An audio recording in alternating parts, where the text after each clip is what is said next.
مصر کے ایک مشہور بزرگ شرف الدین بوصیری رحمۃ اللہ علیہ گزرے ہیں۔ انہوں نے ایک غریب گھرانے میں آنکھ کھولی۔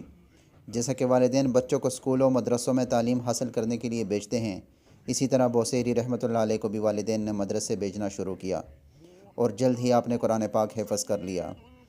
اس کے بعد آپ کے والد صاحب کی خواہش تھی کہ اب آپ کچھ کام کاج کریں تاکہ گھر سے غربت کا خاتمہ ہو، جبکہ بوصیری رحمۃ اللہ علیہ ابھی مزید تعلیم حاصل کرنا چاہتے تھے۔ وہ ایک زیادہ روشن مستقبل چاہتے تھے۔ گھر میں باپ بیٹے کے درمیان کھینچا تانی شروع ہو گئی۔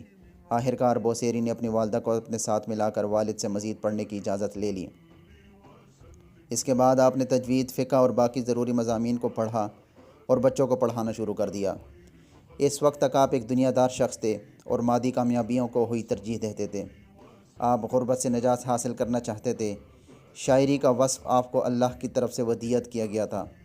اب آپ بادشاہوں کے شان میں قصیدے بھی لکھتے تھے اور نئے شعراء کی اصلاح بھی کیا کرتے تھے۔ درس و تدریس سے بھی منسلک تھے۔ ایک دن آپ گھر سے باہر کہیں جا رہے تھے کہ جب ایک شخص نے آپ کو روک کر آپ سے پوچھا، کبھی محمد صلی اللہ علیہ وآلہ وسلم کی بھی زیارت ہوئی؟ اس شخص کا یہ سوال کرنا امام بوصیری رحمۃ اللہ علیہ کی زندگی کو بدلنے کا سبب بن گیا۔ اب امام بوصیری نے آپ صلی اللہ علیہ وآلہ وسلم کی حیات طیبہ کا بغور مطالعہ شروع کر دیا۔ آپ جو مطالعہ کرتے جاتے رہے تھے، آپ کے دل میں آپ صلی اللہ علیہ وآلہ وسلم کی محبت بڑھتی جا رہی تھی۔ جو وقت گزر رہا تھا، آپ کے دل میں نبی آخر الزمان محمد مصطفیٰ صلی اللہ علیہ وآلہ وسلم کے عشق کی تڑپ بڑھتی جا رہی تھی۔ اسی دوران میں فالج کا حملہ ہوا، یہ صاحب فراش ہو گئے۔ اسی حالت میں 15 سال گزر گئے۔ وہ بادشاہ جن کے قصیدے امام بوصیری لکھتے تھے، انہوں نے پلٹ کے نہ پوچھا۔ آپ بہت دل گرفتگی کے عالم میں ایک رات لیٹے ہوئے تھے۔ جب آپ نے سوچا کہ زندگی بھر دنیا کے بادشاہوں کے قصیدے لکھے، آج کیوں نہ ان کا قصیدہ لکھوں جن کے سامنے ان بادشاہوں کی کوئی اوقات نہیں۔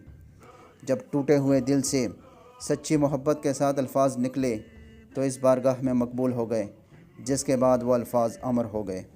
اس سے پہلے بھی امام بوصیری رحمۃ اللہ علیہ نے عرب کے صحراؤں کے خیموں پہ اور خوش جمال چہروں پہ شاعری لکھی، لیکن اس رات وہ اس بدر الدجا شمس الضحیٰ کی شان بیان کر رہے تھے، جن کی خاطر رب نے اس دنیا اور اس کی ہر چیز کو تخلیق فرمایا۔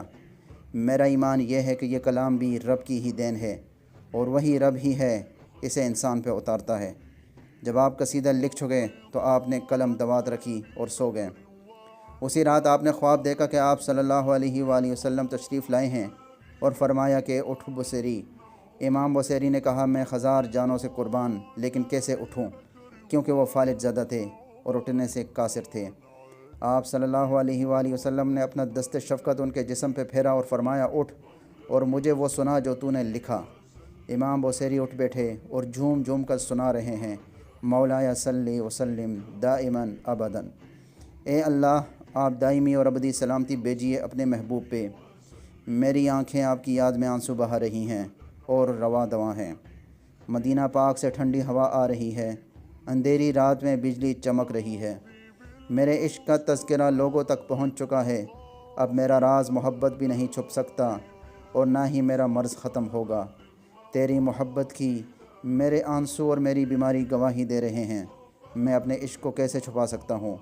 اے دل، اگر تو حضور صلی اللہ علیہ وآلہ وسلم کا عاشق نہیں تو مکہ کو دیکھ کر آنسو کیوں بہاتا ہے؟ کیا محبت میں رونے والا عاشق خیال کرتا ہے کہ بہتے آنسوؤں اور سوختہ دل کی آڑ میں محبت کا راز چھپا پائے گا؟ تیری آنکھوں کو کیا ہوا ہے کہ تو انہیں آنسو روکنے کے لیے کہتا ہے اور یہ بہائے جا رہی ہیں؟ تیرے دل کو کیا ہو گیا ہے کہ سنبھلنے کی بجائے مزید غمناک ہو رہا ہے؟ جب رات مجھے محبوب صلی اللہ علیہ وآلہ وسلم کا خیال آیا تو میں رات بھر جاگتا رہا۔ درد محبت نے میرے چہرے پہ آنسو اور رخساروں پہ زردی پیدا کر دی۔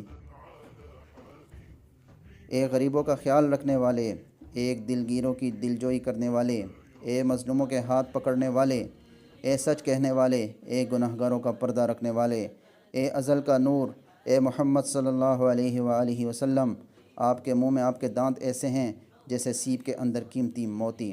اے اللہ، آپ اپنے حبیب صلی اللہ علیہ وآلہ وسلم پہ ابدی اور دائمی سلامتی نازل فرمائیے۔ اب امام بوصیری جھوم کر پڑھ رہے ہیں اور محمد عربی صلی اللہ علیہ وآلہ وسلم ان کی محبت کو قبول فرماتے ہوئے ان کے ساتھ سن رہے ہیں۔ جب قصیدہ ختم ہوا تو آپ صلی اللہ علیہ وآلہ وسلم اتنے خوش ہوئے کہ انہوں نے اپنی چادر بردہ اتار کر انہیں مرحمت فرمائی۔ اس کے ساتھ ہی ان کی آنکھ کھل گئی۔ دیکھا تو چادر ان کے پاس ہی رکھی ہوئی تھی۔ وقت دیکھا تو تہجد کا تھا۔ امام بوصیری رحمۃ اللہ علیہ 15 سال کے بعد حشاش پشاش صحت مند اٹھے۔ فالج کا کہیں دور دور تک نام و نشان بھی نہیں تھا۔ وضو کیا اور مسجد کا رخ کیا کہ تہجد ادا کریں۔ گھر سے نکلے تو ایک فقیر نے آواز لگائی، ہمیں بھی تو سناؤ وہ قصیدہ۔ امام بوصیری رحمۃ اللہ علیہ نے فرمایا، کون سا؟ وہی جس کے بدلے میں یہ بردہ بھی ملا ہے۔ فقیر نے چادر کی طرف اشارہ کیا اور آنکھوں سے اوجھل ہو گیا۔ اس قصیدے میں 100 سے اوپر اشعار ہیں اور کسی شعر میں لفظ بردہ استعمال نہیں ہوا، لیکن جو چادر آپ کو دی گئی اس کی مناسبت سے اس کا نام قصیدہ بردہ شریف زبان زد خاص و عام ہوا، اور آپ صلی اللہ علیہ وآلہ وسلم نے اس کو شرف قبولیت سے نوازا تو آج تک اس کا ورد جاری ہے۔ مولاي صل وسلم دائما ابدا على حبيبك خير الخلق كلهم۔ ناظرین، اگر آپ کو آج کی یہ ویڈیو پسند آئی ہو تو مجھے کمنٹس میں ضرور بتائیے گا اور میرے چینل کو سبسکرائب کرنا نہ بھولیں۔